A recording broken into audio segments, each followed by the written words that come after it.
Irmãos e irmãs, domingo de Ramos, estamos entrando na Semana Santa.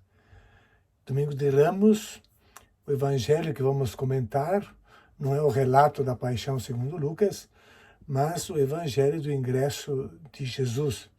Um rei que traz a paz e que vem simbolizada nesta frase: encontrareis um jumentinho amarrado.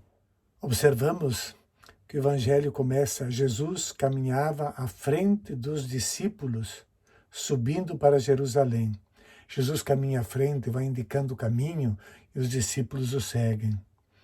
Jesus está se dirigindo para a etapa final da sua viagem, não só daquela iniciada em 951, rumo a Jerusalém, endureceu o rosto dirigindo-se para Jerusalém, mas é também o local do êxodo definitivo de Jesus, porque ele vai ao encontro da sua morte. Mas Jesus é apresentado pelo evangelista como um pastor diante das ovelhas. Jesus vai subindo para Jerusalém. Quando se aproximou de Betfagé e Betânia, perto do monte chamado das Oliveiras, enviou 2 dos seus discípulos.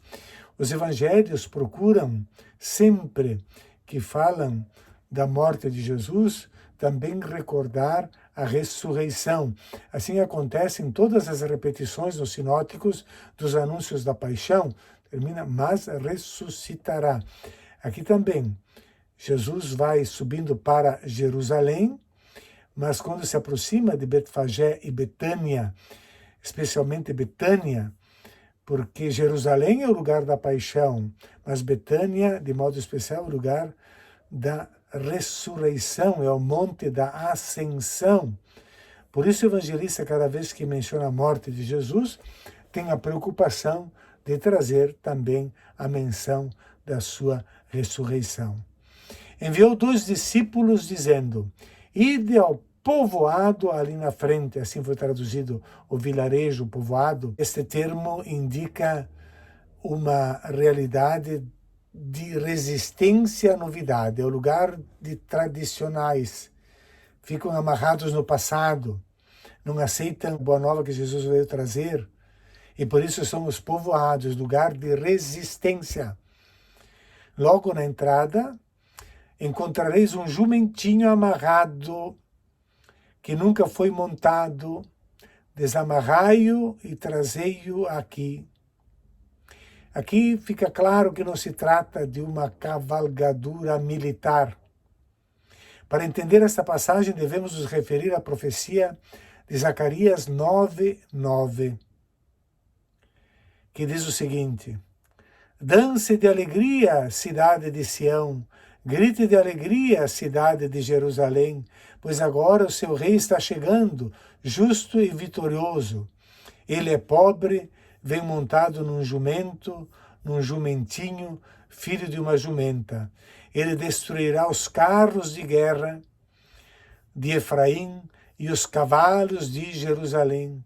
Quebrará o arco de guerra, anunciará a paz a todas as nações, e seu domínio irá de mar a mar, do rio Eufrates até os confins da terra. Belíssima passagem, Zacarias anunciando a chegada de um rei, de um Messias completamente diferente daqueles esperados pelos judeus. Encontrareis um jumentinho, não é o Messias com força, com as armas, com os carros de guerra, com cavalos, mas o Messias de paz. É a paz que o mundo não aceita. E para indicar esse Messias de paz, o evangelista vai mostrá-lo, não um Messias com força, com armas, com carros ou cavalos, mas um Messias de paz. Para indicar esse Messias de paz, em vez de mostrá-lo vitorioso sobre uma cavalgadura real, o profeta Zacarias mostra-o montado num jumento, num jumentinho, filho de uma jumenta. O transporte do rei e dos exércitos é o cavalo, são máquinas de guerra. Devemos levar em conta essa profecia para entender essa passagem do ingresso de Jesus em Jerusalém. O evangelista está dizendo: encontrareis um potro amarrado no qual ninguém montou, exatamente nenhum dos homens. Trata-se de uma novidade. O Messias de paz é uma novidade. O que o evangelista quer nos dizer, segundo os estudiosos, é a profecia que permaneceu amarrada durante séculos, minoritária, porque todos esperavam um Messias poderoso, triunfante, vingador, guerreiro, que vai derramar sangue. E esta profecia de um Messias de paz ficou amarrada, escondida. Por isso Jesus vai dizer claramente, desamarrai-a. O verbo desamarrar, desatar, libertar, lio, no grego, é repetido nessa passagem nada menos que 4 vezes. Porque Jesus vai libertar aquela profecia, vai assumir o papel daquele Messias, porque Jesus é o Messias de paz. Mas, infelizmente, ninguém quer esse Messias. Basta pensar no mundo de hoje. Eles queriam um Messias violento, um Messias poderoso. E como o mundo de hoje não sabiam o que fazer com o Messias de paz. Também não sabem o que fazer com uma igreja que pregue a paz. E Jesus continua, se alguém perguntar, por acaso, por que desamarrais o jumentinho? Respondereis assim, o Senhor precisa dele. Aqui está a aldeia que é guardiã das tradições e que não acolhe a novidade. Respondereis, o Senhor precisa deles. E aqui tem um jogo de palavras que contrastam o termo Senhor, referido a Deus, o Senhor precisa deles, e também a mesma palavra no plural, senhores, que na nossa tradução em português traduziram por donos, que está correto, são os donos, os proprietários deste animal, Kyrioi, senhores. Ninguém se importava com o Messias descrito por Zacarias. Queriam outra coisa. Jesus venceu a resistência dos senhores, dos donos do povo. E levaram o jumentinho a Jesus. Então puseram seus mantos sobre o animal e ajudaram Jesus a montar. Aqui são 2 ações diferentes. Atirando seus mantos sobre o jumentinho, atiravam os mantos e ajudavam Jesus a montar.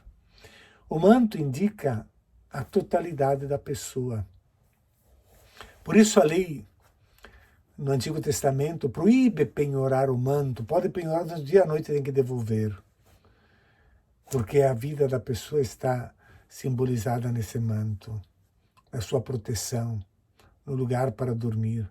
E jogar o manto sobre o jumento, que escolhido por Jesus, significa que estão aceitando um messianismo que não seja de guerras, de exércitos, de armas, mas um messianismo de paz. A expressão jogar o manto sobre o jumento não é uma arma de guerra, é aceitar o Messias de paz. E por isso ajudam Jesus a montar. Jesus toma como que possesso das vidas das pessoas que querem trabalhar pela paz no mundo. Mas outros, em vez disso, escreve o evangelista, espalhavam seus mantos pelo caminho. Aqui é outro tipo de relação com o Messias, porque era típico da investidura régia que o povo, em sinal de submissão, estendesse seus mantos na estrada, como se estendessem a própria vida, para o rei que passava por cima, em sinal do seu poder, da sua dominação, e em sinal que esse povo é submisso, subjugado. Portanto, há uma ambiguidade nessa passagem. Por um lado, os discípulos compartilham esse Messias de paz. Por outro lado, há discípulos e até a multidão que, em vez disso, esperam um Messias dominador, de violência, e estão prontos a submeter-se a ele. Será trágica ambiguidade que levará o povo de Israel a rejeitar a Jesus, porque não o aceitarão como um Messias de paz e o colocarão na cruz. Quando chegou perto da descida do Monte das Oliveiras, a multidão dos discípulos, aos gritos, cheia de alegria, começou a louvar a Deus por todos os milagres que tinha visto. E citando o Salmo 119, eles gritavam: Bendito o Rei que vem em nome do Senhor, paz no céu e glória nas alturas.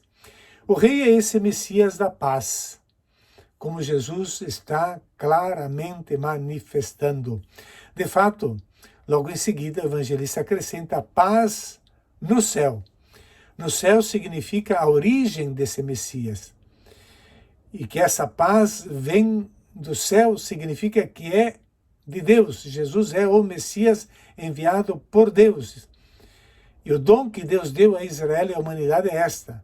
E esta paz é a glória de Deus no mais alto dos céus. Messias de paz, não é Messias de guerras.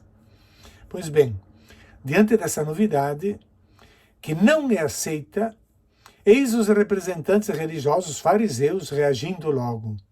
Do meio da multidão, alguns dos fariseus disseram a Jesus: Mestre, repreende teus discípulos. O verbo usado aqui, repreender, epimeson. Do verbo epitimao, é o verbo usado para libertar as pessoas dos demônios nos exorcismos. Para os fariseus, o que os discípulos estão dizendo, aclamando o Messias de paz, e não o Messias que eles esperavam, é algo demoníaco, que não corresponde ao plano de Deus. Mas eles, os fariseus, que são os guardiães da lei, que sabem tudo, que conhecem o plano de Deus, exigem que Jesus mande calá-los. Interessante que chamam Jesus não de Senhor, mas de Mestre, talvez por medo dos romanos que dominam esse povo. Jesus, porém, responde: Eu vos declaro, se eles se calarem, as pedras gritarão. O que significa as pedras gritarão? Quais são essas pedras que gritam? A descida do Monte das Oliveiras, na entrada de Jerusalém, há o Vale de Josafá, também chamado de Vale do Juízo, coberto de lápides e de lápides de mortos enterrados, etc. Então Jesus diz: ainda que estes discípulos vivos, se calem ou sejam calados, ainda que estes vivos permaneçam em silêncio, os mortos, ou seja, os israelitas que viveram antes deles e construíram a expectativa de um Messias, serão eles que clamarão. Assim, o evangelista nos assegura que mesmo que os discípulos sejam silenciados, o poder da vida, que também é inerente a esta esfera da morte por uma causa, anunciará o dom de Deus à humanidade, ou seja, um Messias que traz a paz. Como conclusão, nesse tempo, campanha da fraternidade, podemos dizer o seguinte: em Lucas, Jesus não entra em Jerusalém, porque é a cidade de Jerusalém onde vai morrer. Jerusalém, lugar da morte, não o lugar do triunfo. Falar com sabedoria, ensinar com amor. A paz é algo que deve entrar na cultura deve ser ensinada e praticada em todos os ambientes, na arte, na música, na escola, na educação, para que seja sentida com o coração, nos meios de comunicação, no teatro. Porque Deus se revela por meio de um Messias que veio montado num jumentinho como sinal de um Messias de paz para o mundo. Terceiro, por que há tanta gente no mundo que adere à violência, estimula a violência, como os fariseus que querem fazer calar aqueles que apoiam o Messias de paz? Porque vivemos e respiramos uma cultura do ódio, da violência, criada pela mídia e pelas instituições que introjetam violência e encontram culpados sobre quem derramarmos a nossa ira. Pessoas que se alimentam de ódio e preconceitos. Quarto, devemos despertar, desamarrar em nós o desejo de uma cultura de paz. O Messias que veio é Jesus, o Filho de Deus, e ensina com amor o caminho da paz. Quinto, os poderosos sempre têm meios para calar os discípulos, como tiveram meios para calar o próprio Jesus, e o farão também com os seus discípulos e com a igreja. Tenhamos uma bela e santa Semana Santa, cheia de desejos de paz em nosso coração.